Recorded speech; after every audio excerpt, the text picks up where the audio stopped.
Okay, Assalamualaikum warahmatullahi wabarakatuh. Good morning, all. For the first is thanks for the opportunity, Mr. Noris Bagus Mulyo and all dears my friends. Okay, I'm in here. My name is Afrina Reva Anwari and I'm with my team, Najifah and Putri Alma Aurelia. We will present about analysis of export-import mechanism and procedures. Okay, next. Okay, we have table of content. For the first is export-import mechanism. Second is physical procedures and transporting of goods. Three is export-import regulation and procedure. Fourth is custom procedure and for export and import. And the last is study case. Okay, next. For the first point is export-import mechanism. Okay, as we know, export is an activity of selling goods or service from within a country to another country. The next import is activity of purchasing goods or services from another country into a country. And next, both are governed by international trade regulation, custom, and trade agreement between the countries. Okay, next. Okay, the next is export and import mechanism. For export mechanism, for the first is document preparation, like trade business license (SIUP), or we know as surat izin usaha perdagangan, and then business identification number (NIB), or we know as nomor induk berusaha, and the next is goods export notification (PEB) atau pemberitahuan ekspor barang, and invoice, packaging list, bill of lading or AOLB. Second is order for overseas buyer. The exporter receive the order through a sales contract. Number three is financing and payment using letter of credit or telegraphic transfer or open account. Number four is shipping of goods. The goods are delivered to the port, inspected by custom, and then loaded into a ship or airplane. And number five is document completion. Once the goods are shipped, the exporter submit the documents to the bank for payment. The next is import mechanism. Number one is importer permit and registration. Obtaining a NIB, or we know as nomor izin berusaha, and the next is importer registration certified if required to certain goods. Number two is purchase contract. Importer and exporter agree on price, payment methods, and delivery. Number three is payment using letter of credit or telegraphic transfer or open account or other agreed upon system. Number three is goods arrival at port. Importer submits import notification (PIB) to custom atau pemberitahuan impor barang kepada pihak bea cukai. And dokumen and goods inspection ini dispesifikasikan berdasarkan warna, ada warna green atau hijau, yellow atau kuning, and red lane. Number four is payment of import duties and taxes. Import duties, import VAT, import income tax. The next is release of goods. Once all obligations have been paid, the goods can leave the port and be used or sold domestically. Okay, next.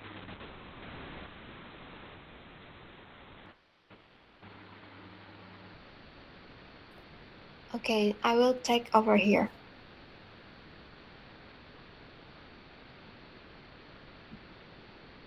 So, there are procedures for export and import transporting goods.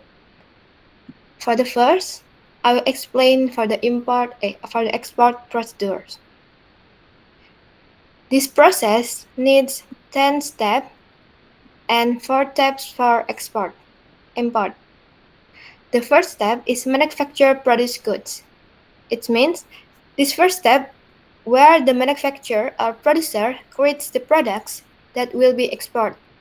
This process involves sourcing raw materials, manufacturing, and quality control to ensure the goods meet the required standards. The second is the goods are arranged and then loaded onto a vehicle. It means after production, the goods are packed and prepared for transport. They are then loaded into a truck or other vehicles. Next is shipping to port. Next is goods are shipped by truck or other modes of transportation. It's usually shipping by the truck. The truck carries the goods from the warehouse to the designated seaport or airport where they will be prepared for international shipping. The choice of port or airport depends on whether the shipment is going by sea or air.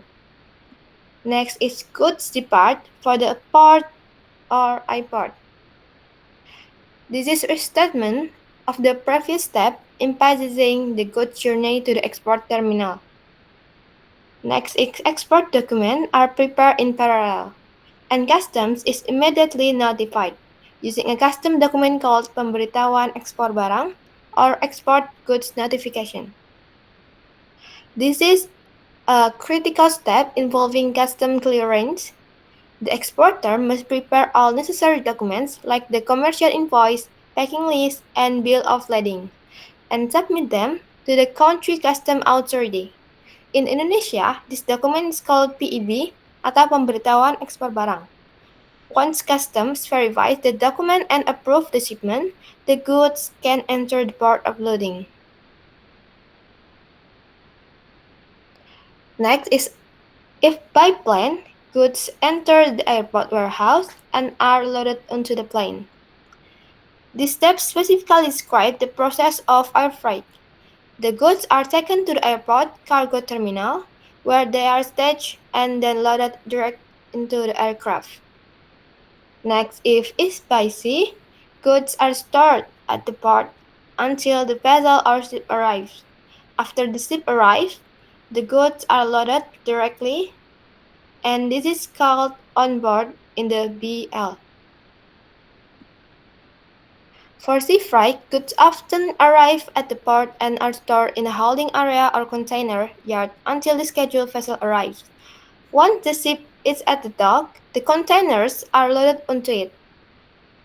The term on board confirms that the goods have been loaded onto a vessel, which is a key milestone in the shipping process. Next is the after vessel is loaded and ready to depart, which is in shipping is called departure time. The captain can issue the BL document. Once the ship is full loaded, it's ready to sail. The bill of lading, or BL, is a crucial document issued by the carrier or the agent, sometimes the captain, to the shipper. It serves as a receipt for the goods, a contract of carriage, and a document of title of the good. Next is the vessel travel from the port loading to the destination port. The ship voyage across the sea to the destination port is an essential part of the transit. The duration depends on the distance and shipping route. And this is ending the export procedure. Next is the import procedure. The ship arrives at the destination port of airport. It means the vessel reaches the port of entry in the importing country. Next is the shipping line unloads the goods from the ship to the destination port or airport. It means the container of goods are offloaded from the vessel onto the dock, ready for the next stage of the process. Next is the importer perform custom clearance, import custom clearance, in the destination country. This is the import side of custom clearance.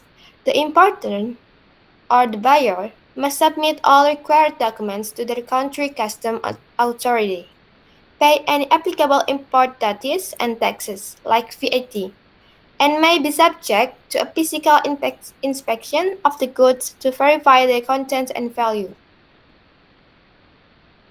Next is a tracking company handles line delivery from the port to the importer's or buyer's warehouse. Once once custom clearance is complete, a tracking or logistic company picks up the goods from the port and delivers them to the final destination or to the importer's or buyer's warehouse. Next is the goods arrive at the buyer's warehouse and are then unloaded. The final step, where the goods are received, unloaded, and checked by the importer, officially completing the shipping process, and this ending the import procedure.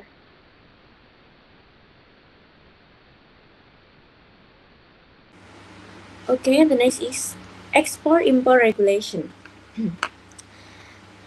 These regulations are governed by laws, government regulation, and relevant institutions like Ministry of Trades, Ministry of Finance and Custom, and Bank Indonesia and Extra. Next.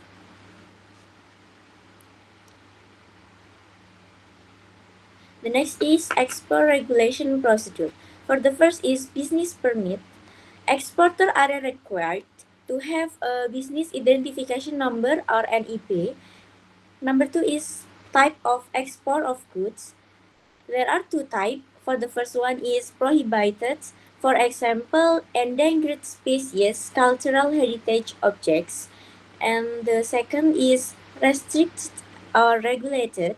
For example, is forest product, minerals, certain agricultural products. And the next number three, required documents, PEB, invoice, packing list, bill of landing, and certificate of origin or COO. Number four is payment terms. Using letter of credit or bank transfer through a foreign exchange bank to ensure transaction security. The next, import regulation procedure. For the first one is business permit. Importers are required to have a NIB. Second is importer of goods. There are two types. For the first is prohibited, like narcotics, hazardous waste, illegal weapons. And second is restricted or conditional. For example, drugs, food, textiles, and certain electronics. Number three is required document, PIB, invoice, packing list, bill of landing or arrival bill, technical permit if the goods are controlled. Number four is fiscal provision, payment of import duty, import VAT, and income tax article. So the conclusion of export-import regulation, the export emphasize compliance with destination country regulation and export document, and import place great the emphasis on product restriction, technical permit and tax, and import duty obligation. So the success of export and import is determined by the completeness of documentation, regulatory compliance, and procedural efficiency. Next.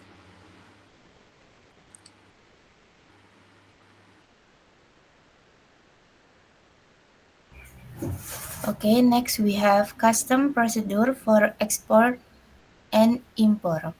Before, I would like to request permission to use bilingual language. Prosedur kepabeanan impor memiliki dasar hukum yang mengatur Undang-Undang Nomor 17 Tahun 2006 tentang Kepabeanan, Peraturan Menteri Keuangan atau PMK terkait tata laksana ekspor dan impor, dan Peraturan Dirjen Bea dan Cukai DJBC tentang penyampaian PEB atau PIB secara elektronik. Kewajiban kepabeanan adalah semua kegiatan di bidang kepabeanan yang wajib dilakukan untuk memenuhi ketentuan dalam peraturan perundang-undangan di bidang kepabeanan. Daerah pabean adalah wilayah Republik Indonesia yang meliputi wilayah darat, perairan, dan ruang udara di atasnya, serta tempat-tempat tertentu di zona ekonomi eksklusif dan landas kontinen yang di dalamnya berlaku ketentuan peraturan perundang-undangan di bidang kepabeanan. Next. Import Custom Procedure. Submission of Notification of Imported Goods atau penyampaian pemberitahuan impor barang. Importir atau PPJK, pengusaha pengurusan jasa kepabeanan, wajib menyampaikan dokumen pelengkap pabean yang digunakan sebagai dasar pembuatan PIB. Dokumen pelengkap pabean dapat berupa salinan cetak atau elektronik. Next, Customs inspection through the channeling system atau pemeriksaan pabean melalui sistem penjaluran. Pemeriksaan pabean dilakukan secara selektif atau secara risk-based, berbasis resiko, sehingga bentuk pengawasan dan pelayanan dikenal dengan sistem penjaluran yang ditetapkan berdasarkan manajemen resiko oleh sistem komputer pelayanan maupun pejabat bea dan cukai, berupa jalur merah atau jalur hijau. Jalur merah adalah proses pelayanan yang dalam pengawasan pengeluaran barang impor dengan dilakukan penelitian dokumen dan pemeriksaan fisik barang sebelum diterbitkan surat persetujuan pengeluaran barang. Sedangkan jalur hijau adalah proses pelayanan dan pengawasan pengeluaran barang impor dengan tidak dilakukan penelitian dokumen dan tidak dilakukan pemeriksaan fisik barang sebelum penerbitan surat persetujuan pengeluaran barang. The third is payment of import duties, excise tax, and import-related taxes, atau pembayaran bea masuk, cukai, atau PDRI. Dalam konsep self-assessment kepabeanan, importir bertanggung jawab untuk melakukan penghitungan, pembayaran, dan penyetoran bea masuk, cukai, atau PDRI yang terutama pada PIB yang telah disampaikan. Pembayaran dapat dilakukan secara tunai atau berkala. The fourth is inspection of goods, e-fractional. Pemeriksaan barang apabila jalur merah. Pejabat fisik melakukan pemeriksaan barang impor yang diangkut dalam peti kemas dengan cara mencocokkan nomor, ukuran, jumlah, dan jenis peti kemas dengan dokumen pelengkap pabean atau pemberitahuan pabean impor. Memeriksa segel peti kemas, mengawasi pengeluaran atas seluruh barang dari peti kemas. Selain itu, pejabat memeriksa fisik juga melakukan pemeriksaan atas barang impor dengan kemasan tanpa menggunakan peti kemas, dengan cara menghitung jumlah kemasan dan mencocokkan jenis kemasan. Selain itu juga terdapat pemeriksaan dengan menggunakan alat pemindai, dilakukan dengan alat pemindai yang tersedia di kantor pabean, baik berupa alat pemindai menetap maupun alat pemindai berpindah mobile, tanpa membuka peti kemas atau kemasan barang. Next is issuance of goods release approval letter. Penerbitan surat persetujuan pengeluaran barang. Pejabat bea dan cukai menerbitkan surat persetujuan pengeluaran barang atau yang disebut SPPB terhadap PIB yang ditetapkan jalur hijau dan jalur merah dengan hasil penelitian dokumen tarif atau nilai pabean menunjukkan sesuai atau telah diselesaikan baik dengan pembayaran atau penyerahan penyesuaian jaminan atas kurang bayar atau lebih bayar, dampak penetapan pejabat bea dan cukai, dan barang impor untuk dipakai, tidak termasuk barang yang dilarang atau dibatasi atau telah memenuhi ketentuan larangan atau pembatasan dalam hal barang yang dilarang atau dibatasi. The last is goods are officially released and can enter the market or domestic market, atau barang secara resmi sudah bisa keluar dan bisa masuk ke pasar atau domestik. Next.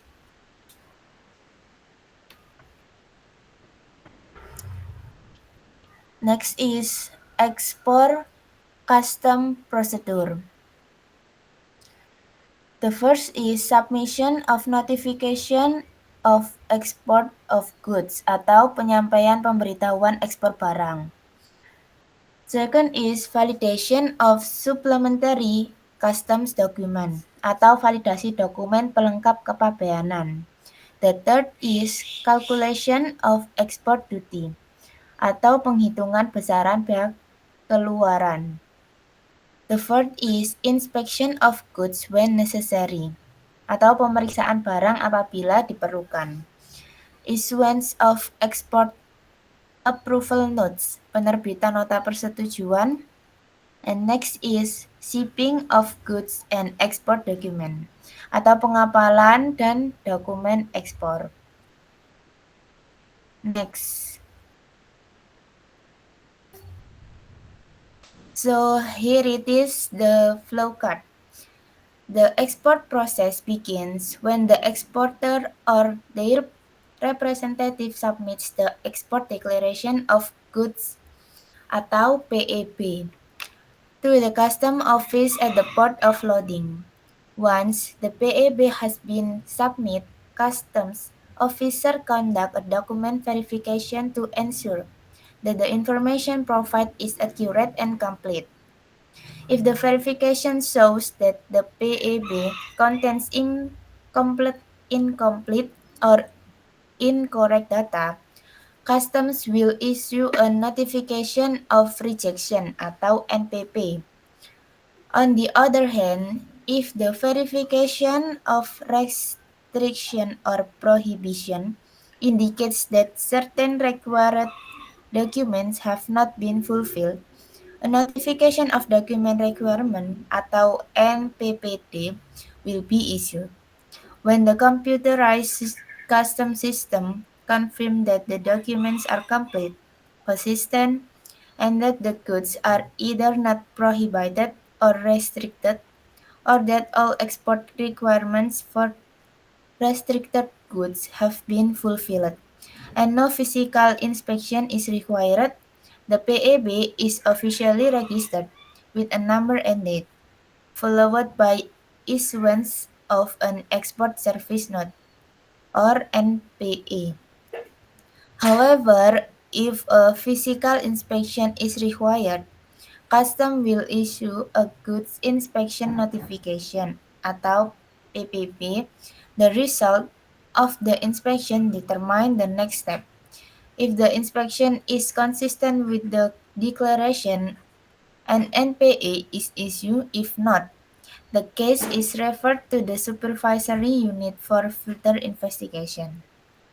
Next. So we have study case about import procedure Tom Lembong.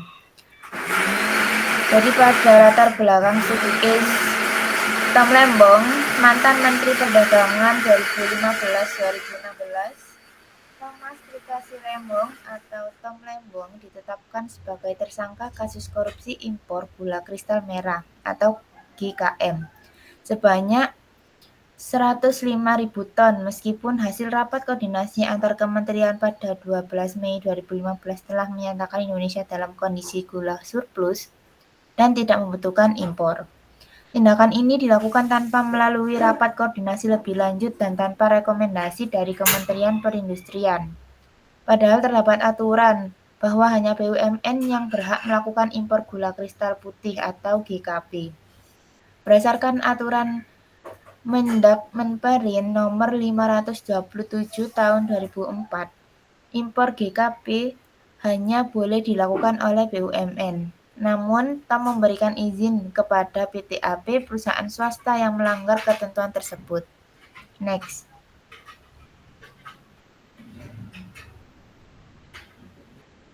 Nah, jadi terdapat tabel analisis dalam prosedur impor-ekspor ini.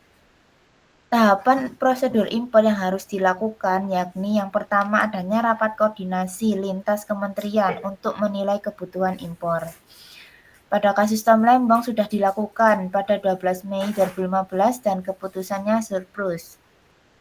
Langkah awal sudah benar, namun keputusan ini kemudian diabaikan. Selanjutnya, tahapan rekomendasi dari Kemenperin terkait kebutuhan industri.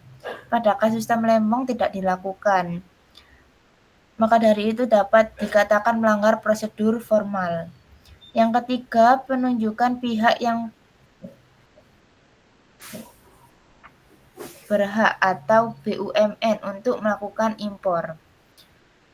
Namun pada kasus Temlembong diberikan kepada perusahaan swasta atau PTAP.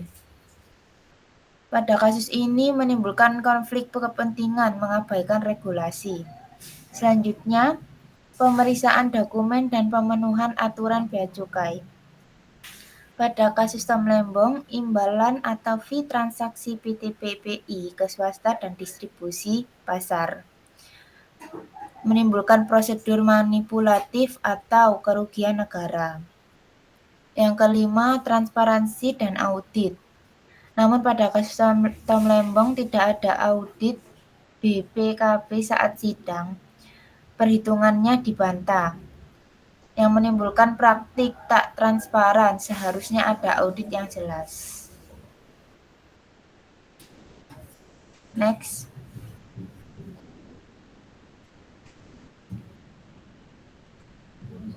Saya kembalikan ke Putri Alma. Okay, thank you. Now we arrive to the most anticipated part of our session is Q&A session. This is open to all of our friends who may have still questions or doubts to explore the topic we've discussed more deeply. To keep this session orderly and effective, you can use raise hand feature in Google Meet, and I will call you one by one in the order your hand are raised. All right, who like to go first? Oh, let me see. Okay.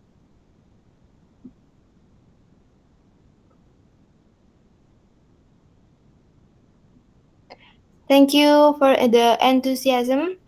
Now I'd like to invite Ade Dwi to unmute your microphone and ask your question directly. Please go ahead.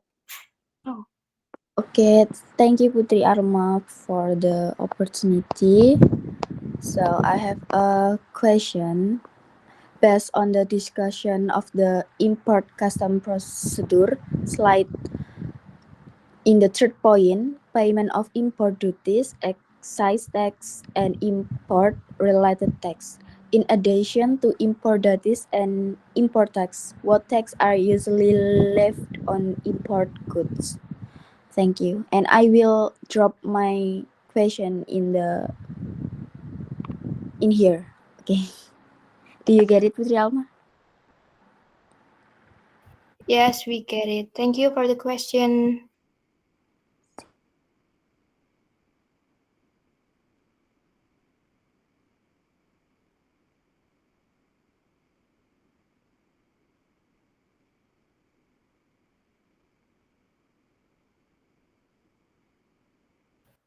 Okay, for the next person,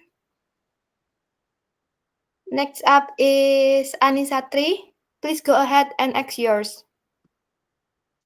Okay, so thank you for the opportunity, Putri Alma. So my question is, the slide about export-import regulation, you guys have mentioned about the two categories of export goods on this slide. There are prohibited and restricted or regulated. So my question is about what are your thoughts on how these categories impact the export business? Maybe that's all. Is my question understandable? Or I will write down in the message too.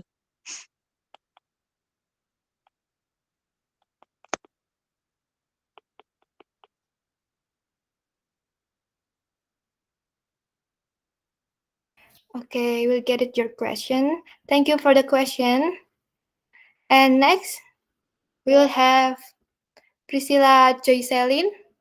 Please unmute your mic and ask your question. Okay, thank you for the opportunity, Aurel. Maybe it is kind of a little out of topic, but I just curious that are there any countries that don't export or import at all?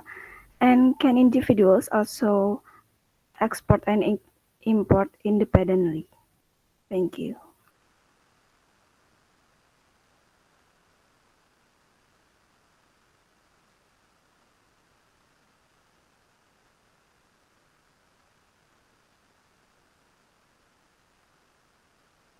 Okay, thank you for the question, Celine. Next up, please Widyadana to ask yours. Okay, thank you for the opportunity. About export, are there any problems that often arise in the export procedure? If so, how can they be overcome?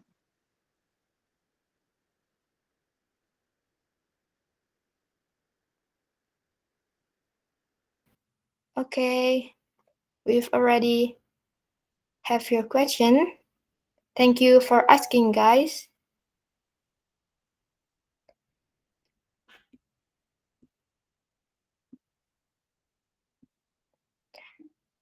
So we have received all your question. Now we need a moment to make sure our answers are comprehensive.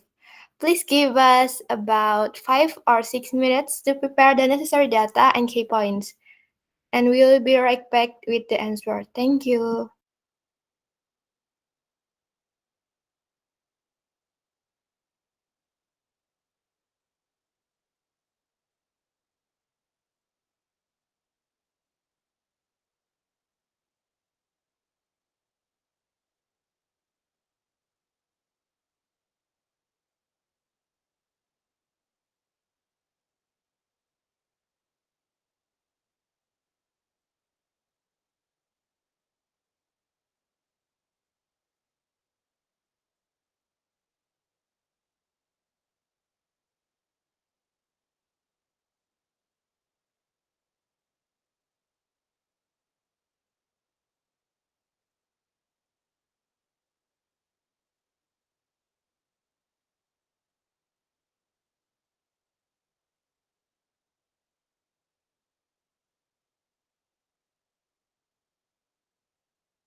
Okay, guys, we already have your answer.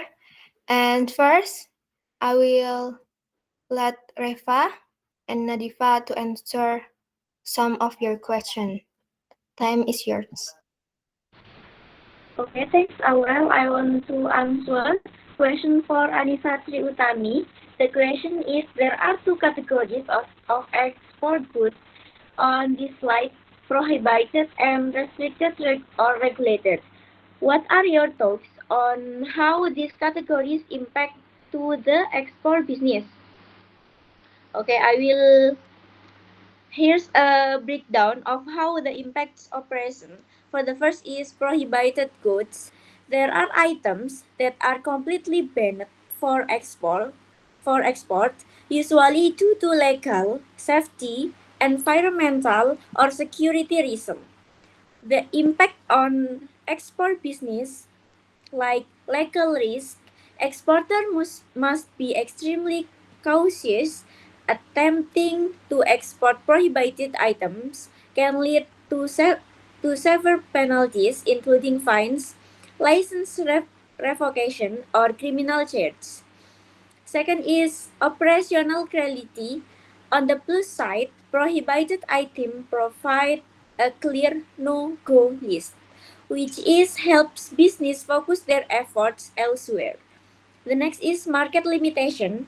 This restriction can limit the range of products available for international trade, especially in sensitive industry like arms, wildlife, or cultural artifacts. And the next is restricted or regulated goods. There are goods can be exported but only under certain conditions, such as license, permit, or compliance with international agreement.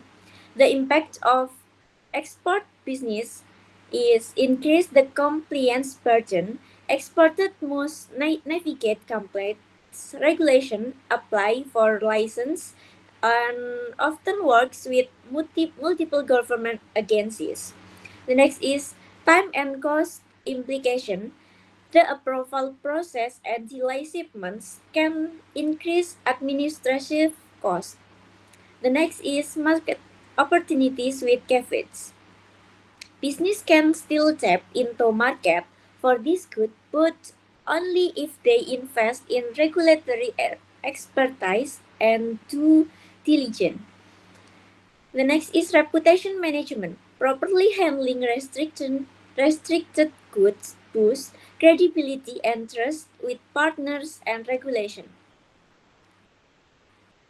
So that's all my answer for Anissa Tri. Apakah bisa diterima? Perfectly clear. Thank you, Aflina Reva, for your answer. Okay, you're welcome. Okay, next I will answer this question. Based on the discussion of the import customs procedure slide, which is in the third point, payment of import duties, excise taxes, and import-related taxes. In addition to import duties and import taxes, what taxes are usually levied on imported goods? About the tax of import customs. In import customs, several types of taxes must be paid by importers. The first is import duty atau bea masuk, which is a state levy on goods entering the customs territory.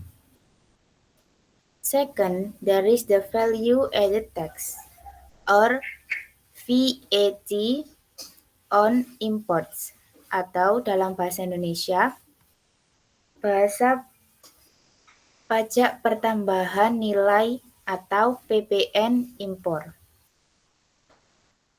Imposed on the consumption of imported goods in the domestic market. Third is income tax or Article 22 on imports atau pajak penghasilan PPh pasal 22 impor, which serve as an advance payment of the import income tax.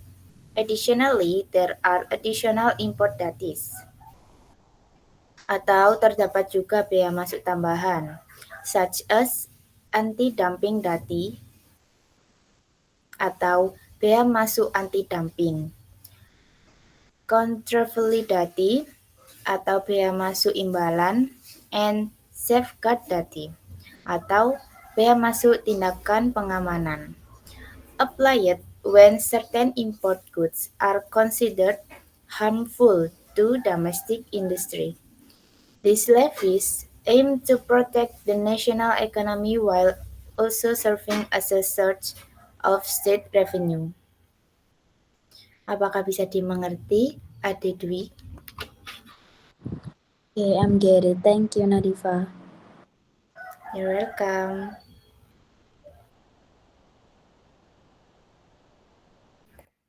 Okay, next I will answer for Priscilla question.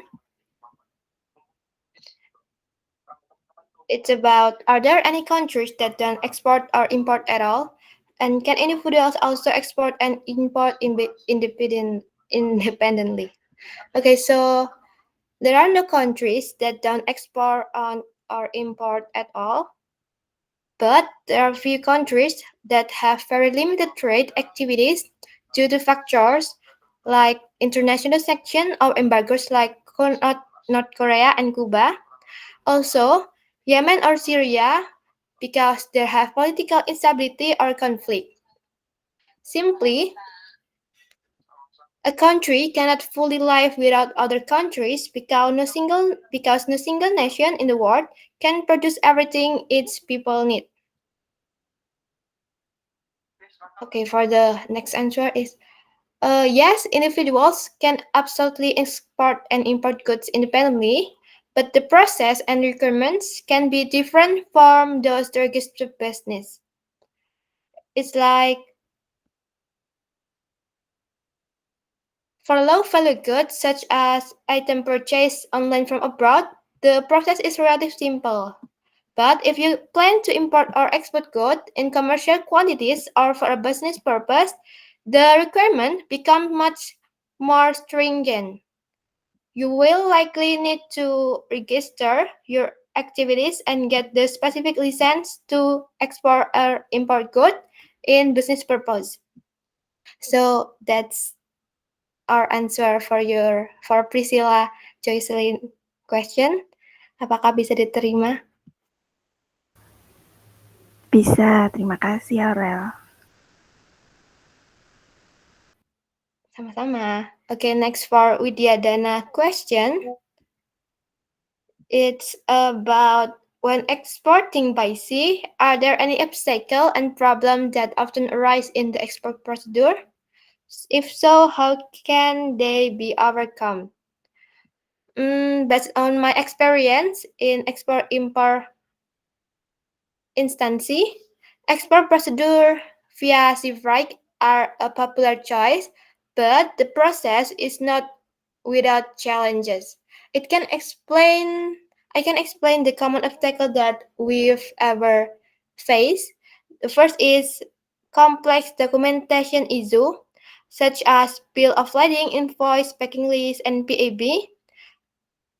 Have small error in data entry can cause us delay, fines, or even rejection of the goods by custom. So how to overcome this? We need to double check that all data from product name and quantities to exporter and importer information is correct. And we need to use a checklist before submitting the documents to avoid the missed document or slip document. The second is delay. Shipping can be delayed because the transit time for sea vessel is relatively long and often doesn't adhere to the set schedule. It can be caused by manufacturers such as port congestion, bad weather, or a limited availability of container and ship. And how to overcome it? First is Customers need to book the shipping space well in advance of the planned departure date and choose efficient routes and ports who has a wide network to select routes and ports that tend to be faster and less crowded. The last is the risks of damage or loss of goods. Goods shipped via are vulnerable to damage from shaking, moisture, or even death. Or even, maybe, the ship have gone at the sea. And how to overcome?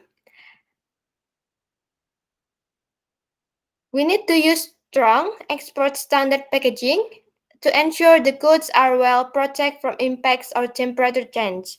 And we always protect with cargo insurance.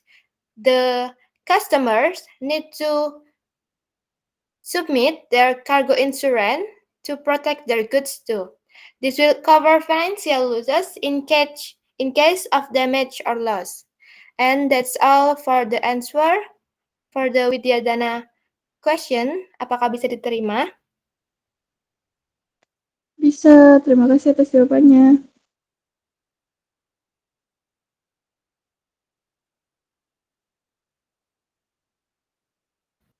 Alright.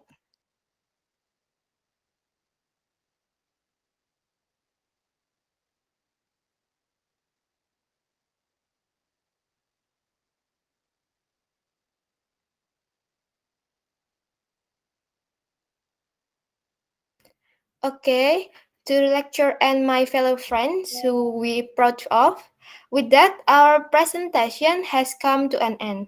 I hope the material we've shared has been beneficial and provide new insight for all my friends, all of us, and that it might spark a deeper discussion in the future meet.